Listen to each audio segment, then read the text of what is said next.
তোমার ভয় লাগে না? না, আমার ভয় নাই, আমার মৃত্যুর কোনো ভয় নেই। ঘরেও যদি মরতে হয় বাইরেও মরি। টিভি বা পুলিশের আর্মিদের কাছে বলবো যে গুলি কর, আমাকে গুলি কর। বাবা, আজকে যে তুমি এই আন্দোলনে এসেছো, কেন এসেছো? কেন আমি আন্দোলনের বিচার পেতে আসছি। কার বিচার যেতে? যারা অকারণে শহীদ হয়েছে, অকারণে শহীদ হয়েছে যারা। এখন তুমি কি চাও? এখন আমি চাই প্রতিবাদ। আর আরেকটা চাই যে হাসিনা যেন এই প্রধানমন্ত্রীর চেয়ার থেকে সরে যায় এবং মিজানুর রহমান আজাদ যেন বসে যায়। আচ্ছা, দুই ভাইরা দুই হাত প্রসারিত করে গুলি খেলো, তাদের ব্যাপারে কি বলবো? তাদের ব্যাপারে বলবো যে দোয়া করি যারা যেন জান্নাতবাসী হন, আর হাসিনা যেন জাহান্নামবাসী হোক।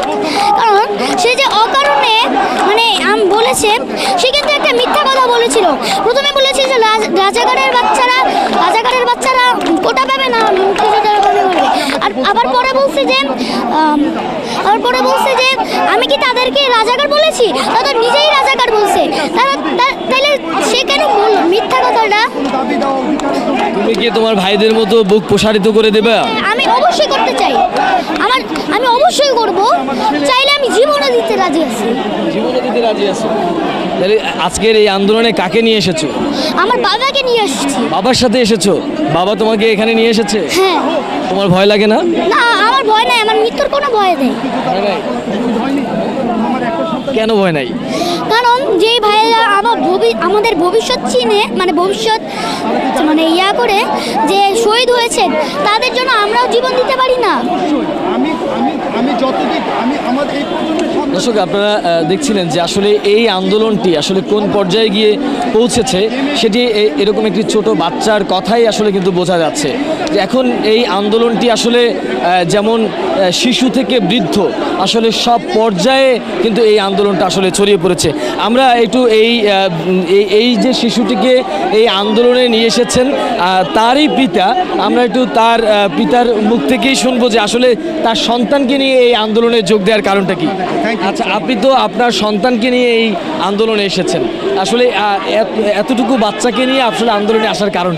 আচ্ছা, মূলত এর কারণটা হচ্ছে আমরা তো ঘরেও সেফ না, সুতরাং ঘরেও যদি মরতে হয় বাইরেও মরি, সেই চিন্তা থেকে। আর আরেকটা ব্যাপার হচ্ছে, আমার ছেলে যখন রংপুরে আবু সাইদ শহীদ হন, তখন ওই ভিডিওটা দেখে সারা রাত কান্না করেছে আর বসে এই ছেলেটাকে কেন মারছে। তখন আমি তাকে বুঝাইছি, বুঝানোর পর সে আমাকে বললো, বাবা এই আন্দোলনে যখনই মিছিল হবে তুমি আমাকে নিয়ে যাবা। আমি বললাম যে যদি কোনো সমস্যা হয় তুমি কি ভয় পাও? সে কি বলছো? আমি মৃত্যুর কোনো ভয় পাই না। ও মৃত্যুকে ভয় পায় না। আর টিভি বা পুলিশের আর্মিদের কাছে বলবো যে গুলি কর, আমাকে গুলি কর। ঠিক আছে, এই হচ্ছে আর কিছু ভাই? আপনারা দেখছিলেন যে একজন বাবা তার সন্তানকে নিয়ে এসেছেন এবং সন্তান বুক পেতে দিচ্ছেন যে এই অস্ত্রের মুখেও তিনি দুই হাত প্রসারিত করে দিচ্ছেন। আসলে এটাই আন্দোলন, এভাবেই আসলে আন্দোলনের বিজয় আসে।